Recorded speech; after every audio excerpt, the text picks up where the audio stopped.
Welcome to the Freight Agent Insider Podcast, hosted by Levi Van Pay.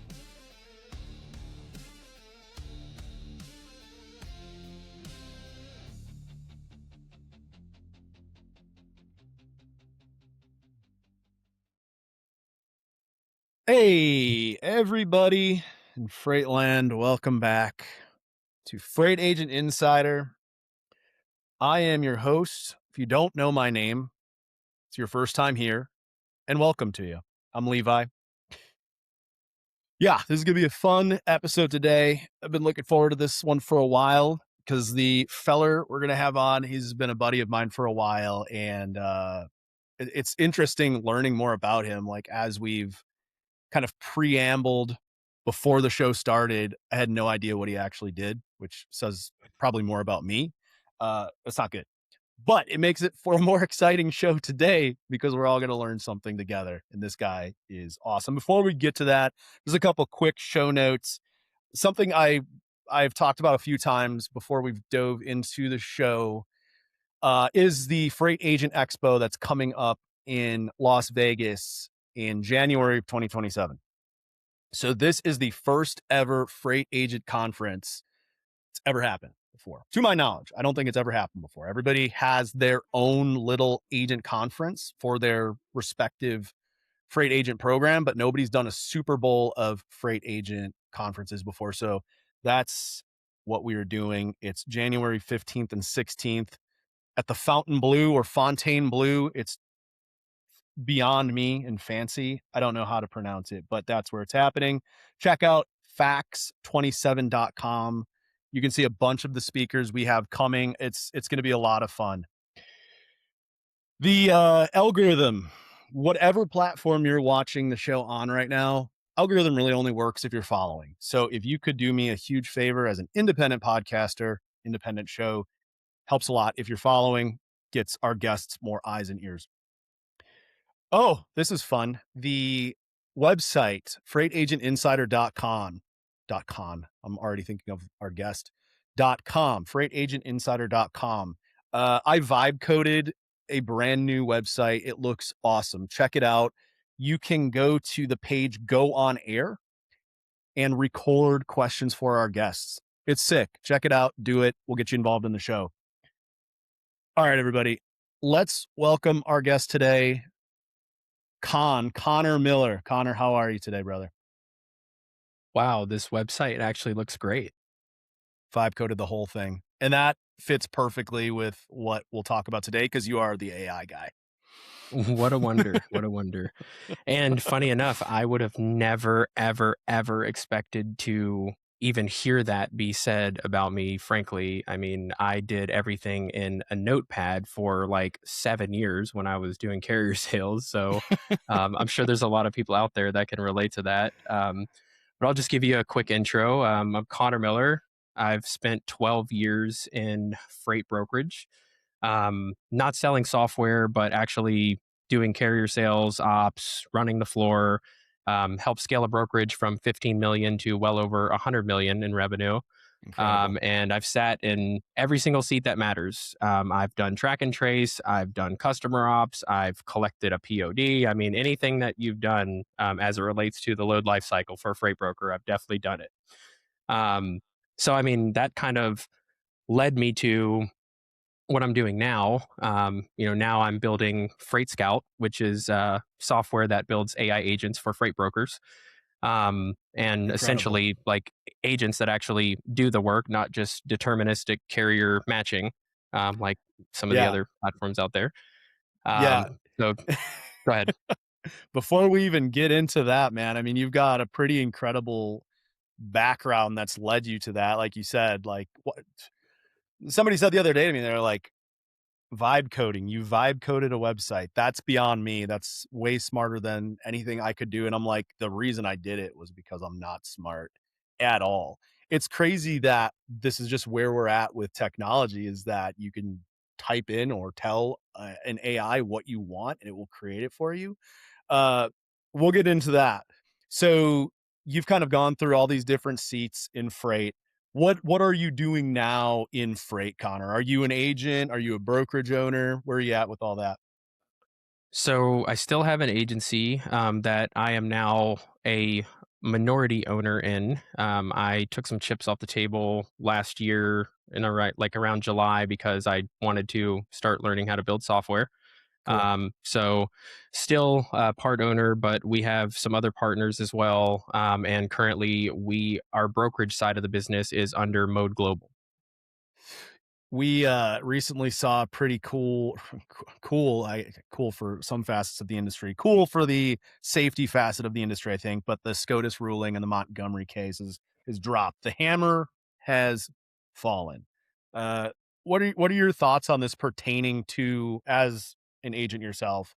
What are your thoughts on this pertaining to agency, brokerage, carriers? Where do you sit with all of it? Well, I'll put it this way: I'm really grateful that our model was never to beat everyone on price.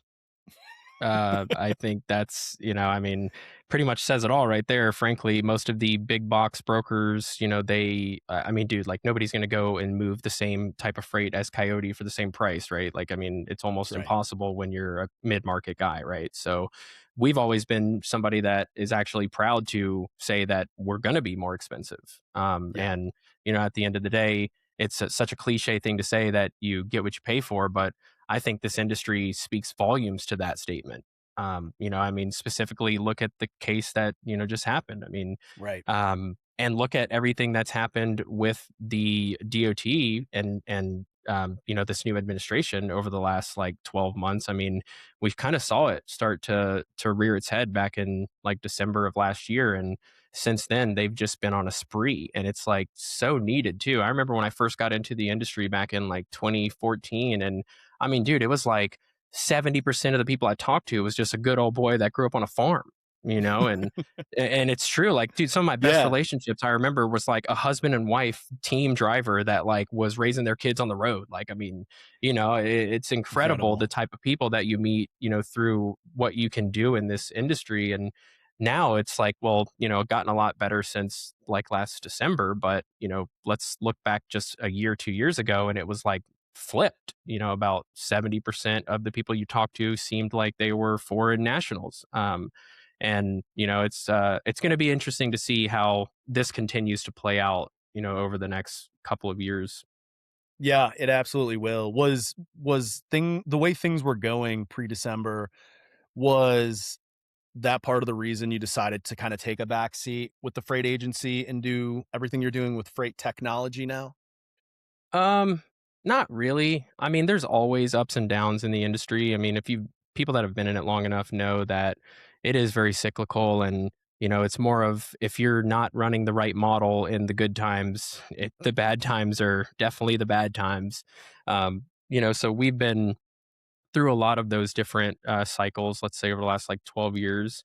And, it was never really a like performance thing or, me just getting sick of freight. I mean, I almost feel like it's hard to get sick of freight. I mean, every day when I think I've heard it all, I hear more, Yeah. and it's like, it's wild. So, no, I mean, it was really just because all of these two platforms that I've built are a culmination of basically 10 years of sitting in the trenches and understanding the things that would benefit the business, but either not being able to do them because I'm not a developer by trade, Right. or not being able to do them because when you do work under the agency model, there definitely are some constraints as it relates to technology. Do you believe, I want to talk to you about that technology, but first, let me ask you one question. Do you believe that the constraints of being an agent warrant starting your own brokerage, or do you see, especially post Montgomery ruling by SCOTUS, do you believe that there is more benefit to being an agent because there's now less liability versus being a brokerage owner? I mean, I think that's always been one of the main benefit points of being an agent. So, I mean, I don't know that changes at all. I do think that one of the other main benefit points, for most people has been that most agency model businesses do provide the software, right? And whether that's a proprietary build or some off the shelf thing, it's just not something that as an agent you've really had to worry about. You've really Right. just had to worry about running your business, making sure your customers are happy, and the rest kind of takes care of itself. So, but now, I mean, there's definitely, I wouldn't say that they're like, that much easier because anybody can build a sick demo now. Right. Um, but I would say that there's definitely a lot more benefit now, in my opinion, to not being an agent because of the things that you can control yourself or the things that you can do probably way more cost effectively than you would have been able to do even like 5 years ago. Yeah, it's pretty incredible. One of my agents, and now becoming a very good friend of mine, he's been with Select for 4 months now. Mike Gray. Also, if you haven't met him, Connor, you'll love this guy, or anybody listening who's interested in learning vibe coding. He's actually the one who introduced me to it. But like you said, he created a portal specifically for one of his customers.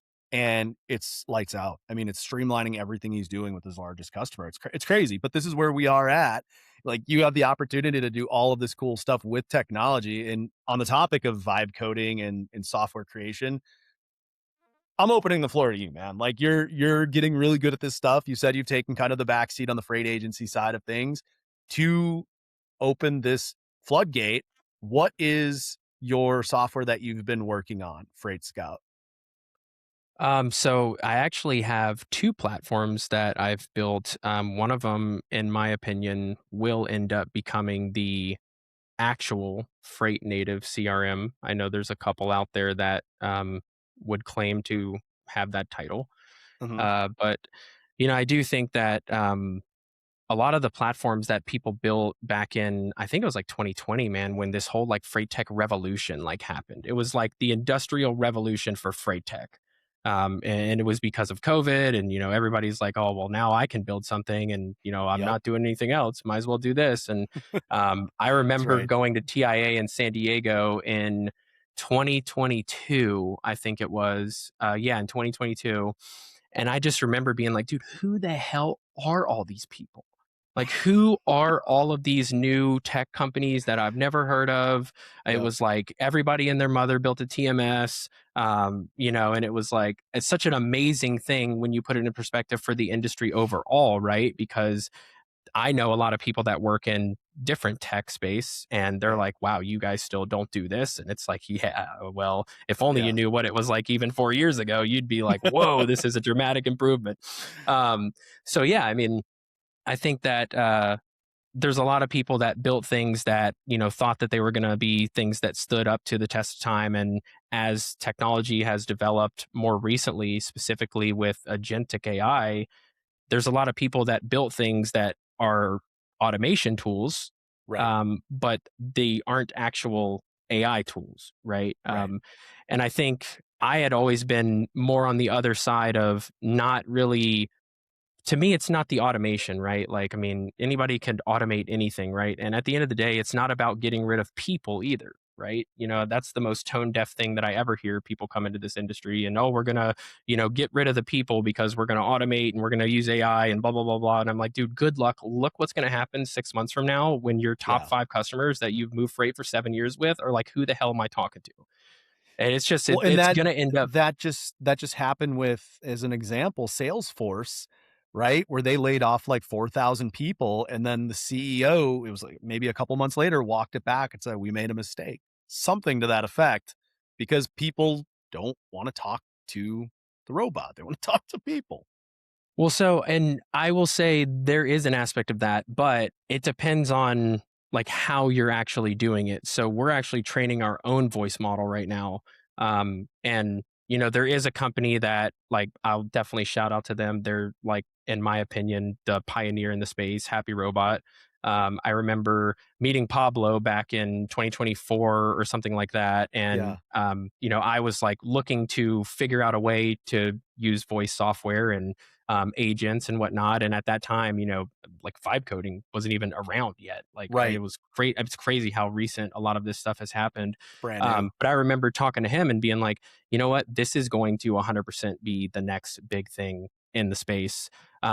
Because one, it's very challenging when you work in a business like freight brokerage because it is a fast moving business and there are a Right. lot of manual touches every single day.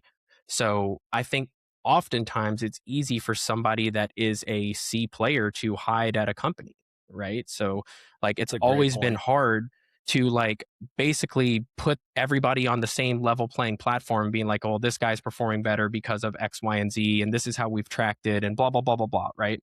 So I think now with AI, one of the biggest benefits to a business is it's very easy to see who was already adding a ton of value and who was just existing. And I think that is the thing that will expose a lot of the lower performers, but also will help the top performers because the top performers already know the workload in and out, right? Like they know everything about any situation that could happen during the life cycle of a load. And the whole point I'm making is those people are going to be the people that become like the orchestrators of AI agents and software, and those will be the people that end up actually making a lot more money over the next years because they'll be able to do a lot more. I mean, think about the best carrier rep you've ever sat next to, and there's definitely a limit if you don't use certain tools, right? Right. Well, just imagine if you could get rid of that limit almost entirely, what would that look like? And that's And kind of like that's what we're seeing.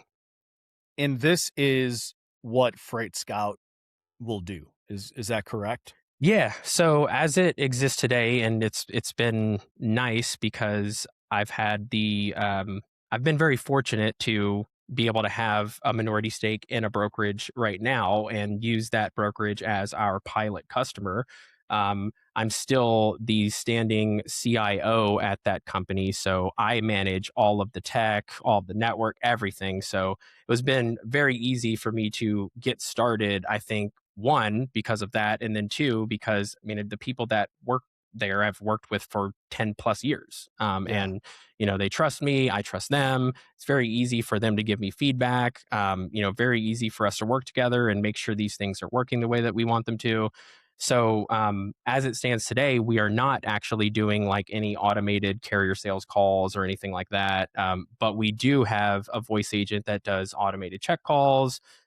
They do dispatching of trucks, like getting all the prerequisites done before, giving pickup information and all that stuff. And then um, also agents that do capacity matching, Hmm. somewhat based off deterministic logic, but also based off of pattern recognition.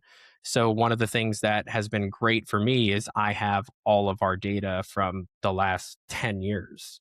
So Incredible. the first thing I did was figure out how to ingest all of that and build my own database. And started going through with some of my agents and figuring out like, okay, this carrier bounced a load 17 times in year 2025 and they were all on a Hmm. Friday. That those are the kind of things that I feel like when you're just doing deterministic carrier matching and whatnot, those are the things that get left out that are actually really important, and most reps would know when that guy calls in on the load that closes at 2 p.m. on Friday, Right. that they're like, dude, there's no shot I'm putting this guy on the load. Like he Right. fucked me, or sorry, he You're good. he This is fell open off forum, baby. the last four times I put him on a load, so no, not doing it. And most of the Yeah. time those type of things are a known thing around the floor. I've seen it happen in real time. I've been on that floor in real time. And Yep. then when that one guy who's like the best carrier rep that remembers everything goes on vacation, somebody else books that dude and they get screwed because he falls off on Friday. Yeah. When So Craig Fuller was on here a couple of weeks ago, we were talking about freight waves, and I said, if you're at a dinner party and you've got somebody asks you what is freight waves, in 10 seconds, tell us what it is. Essentially an elevator pitch. You smart guys, like, I know to you, Connor, this sounds like simplicity, but what exactly in a 10-second elevator pitch, what does Freight Scout accomplish? So we have 17 different AI agents that Yep. essentially run your entire business, from accepting loads to building loads to assigning carriers to tracking loads to the billing portion. Anything that a rep would do, the agents can do. That's Um, incredible. the the goal is eventually the agents don't need a human in every loop. Right now, because I'm doing it right and training the models the way that I want them to be trained, there is still a human in the loop on certain workflows.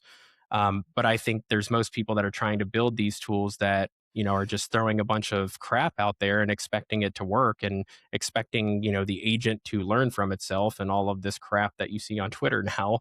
Um, it's just a bunch of buzzword BS. And at the end of the day, I mean, if you're not setting these things up right when you first start building them, you're going to end up being, I guess, like a glorified help desk for your entire career.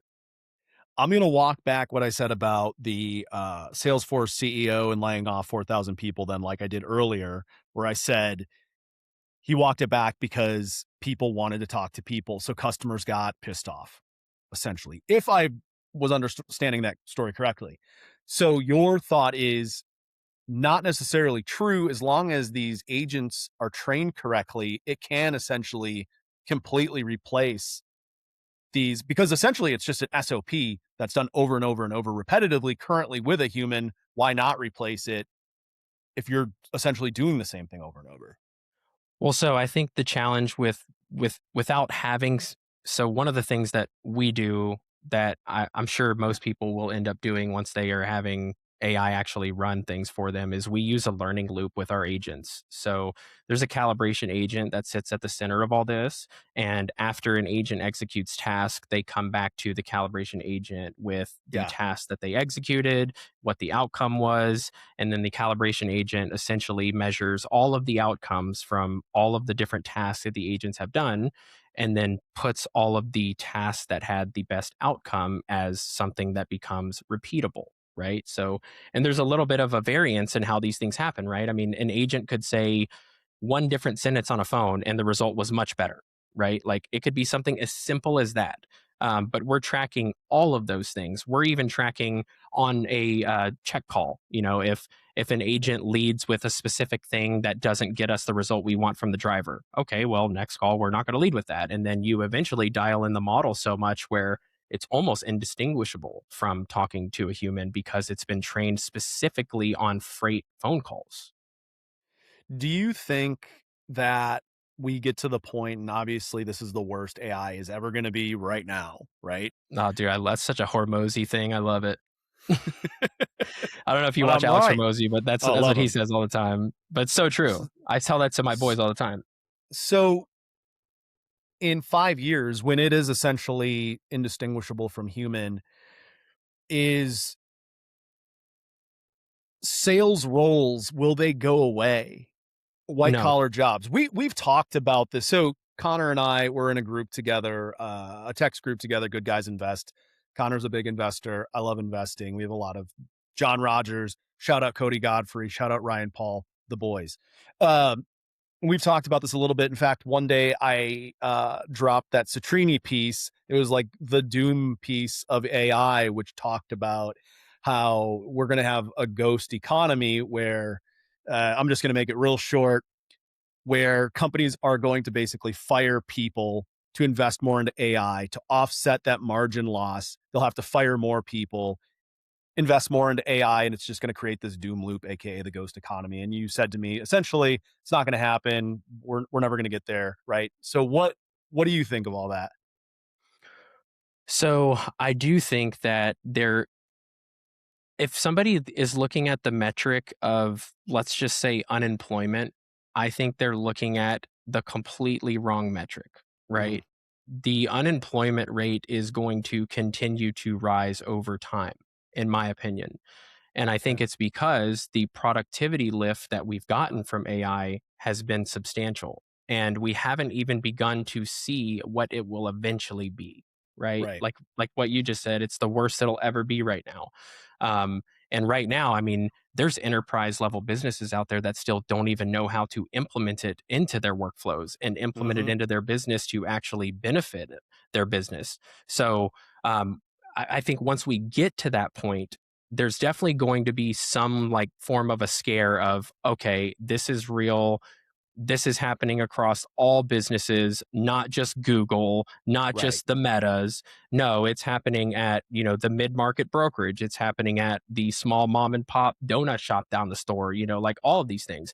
I'm in a Bible study, and on Wednesday, I was at where we hold it. It's my friend's coffee shop. And she's Hmm. like, "Hey, you know how to use Claude, right?" And I'm like, "Yeah." And she's like, "Well, do you think you could be able to like help me build my own inventory software, because the ones that I can use off the shelf, they don't do what I need it to do." And I'm like, this is a perfect example of where we are headed, Yep. and um, I think for somebody who, and you don't even have to be the smartest person, right? Like, I mean, frankly, I never feel like I'm even close to that, right? Like, I think it's the people that have the right work ethic with some level That's of all it domain is. expertise and some level of the ability to communicate on a high level. And I think if you can do those things, you're going to find a way to create value in wherever you go, right?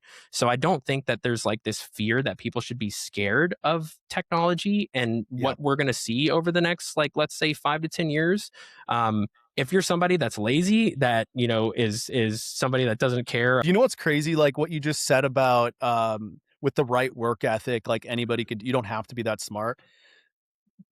With my website, with freightagentinsider.com, I don't have domain expertise at all. I use lovable.dev. Well, you don't And for like the coding piece of it, but for who your audience is, I mean, I would argue that you're the best expert in the space. yeah, it's interesting that like I'll give you another example. So my best friend, he's a higher up at Papa John's. And I was talking with him yesterday. We were talking about the Papa John's stock price is just basically since COVID, it's just snowballing down, Cratered. cratered. And I was like, what is going on? It's like pizza's not, I just ate a pizza last night, the entire medium size last night.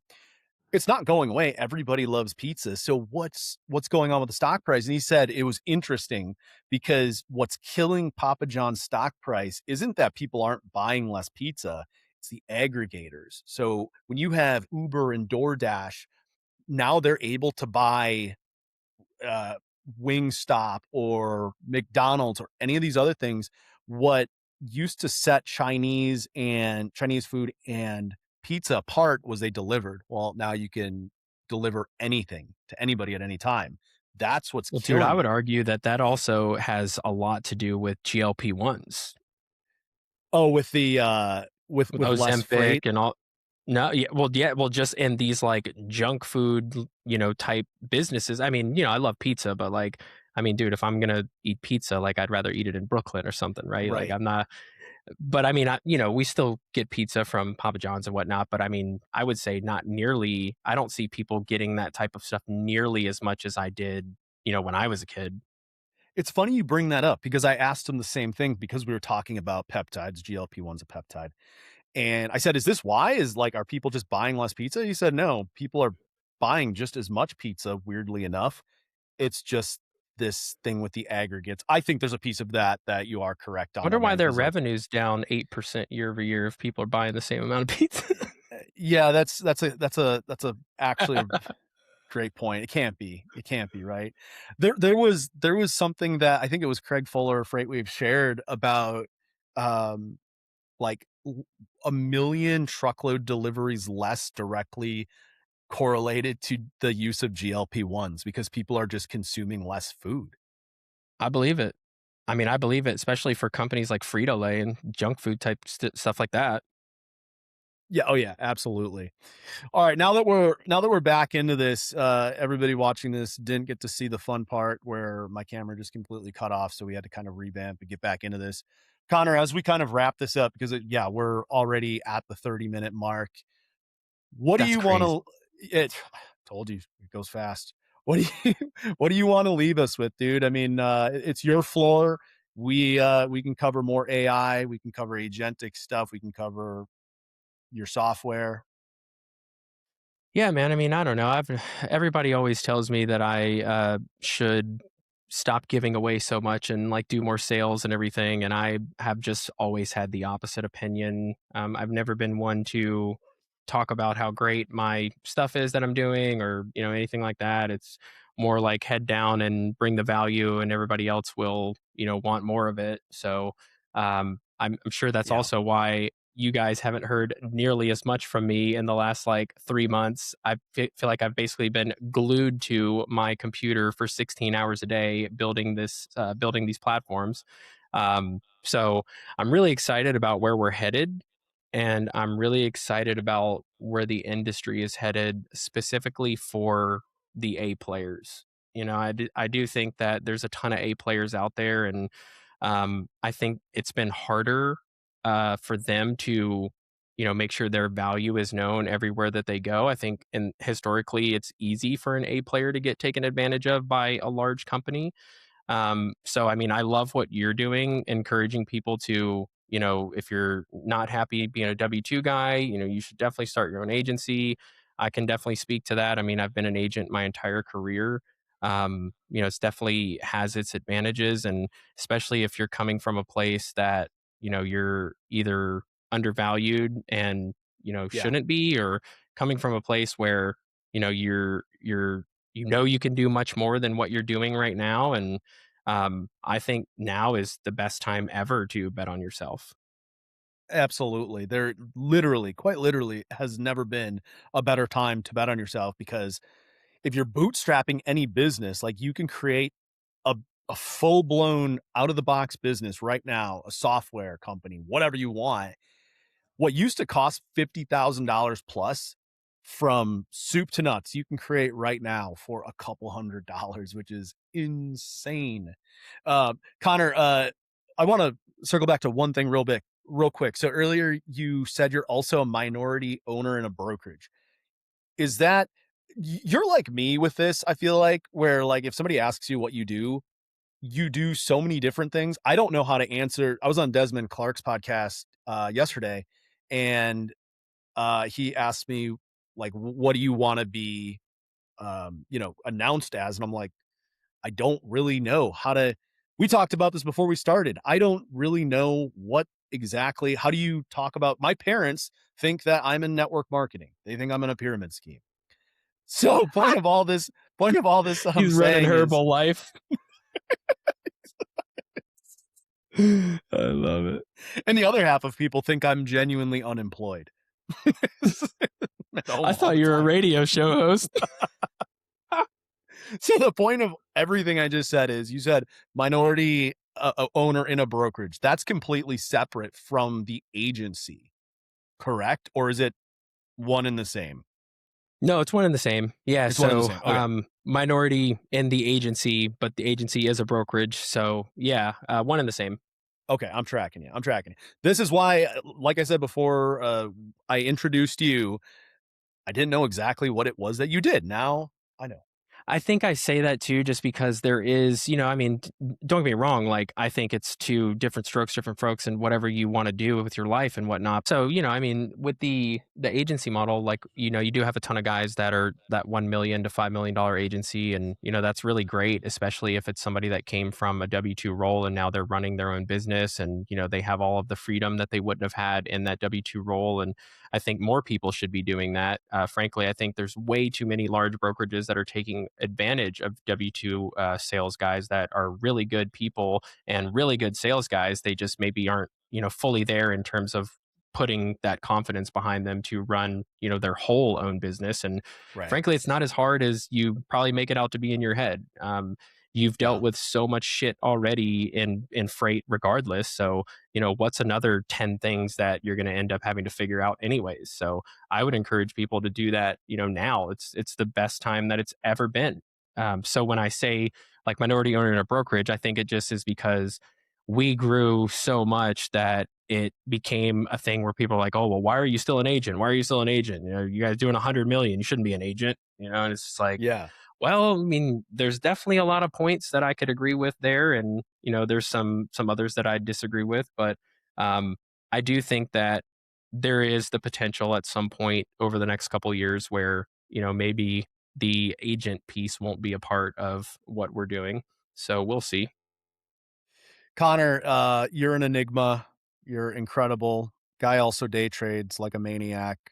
We could Oh, talk how about about that that one I gave to forever. the group the other day, dude? It was like, hey, are you guys going to buy this stock? I'm like, no, we're going to buy this one. Oh, it goes up 67% in a week. Did anybody buy it? No, I wasn't paying attention. Oh, okay. Come on, guys. Yeah, that one's on Ryan Paul. What am I doing in this group? Right. I listened to you. All right, guys, thank you so much for joining. It's been a lot of fun. Conman, we'll do it again sometime, and maybe in 6 months, a year, we'll see how everything is going with Freight Scout and where you're at with AI, where we're all at with AI at that point. Thanks again, brother. I'm excited to see it, man. Thank you for having me. I had a great time. Thank you. Bye, everybody. We'll see you next week, 9 a.m. Central Time. Monday, we'll run it back. See y'all then.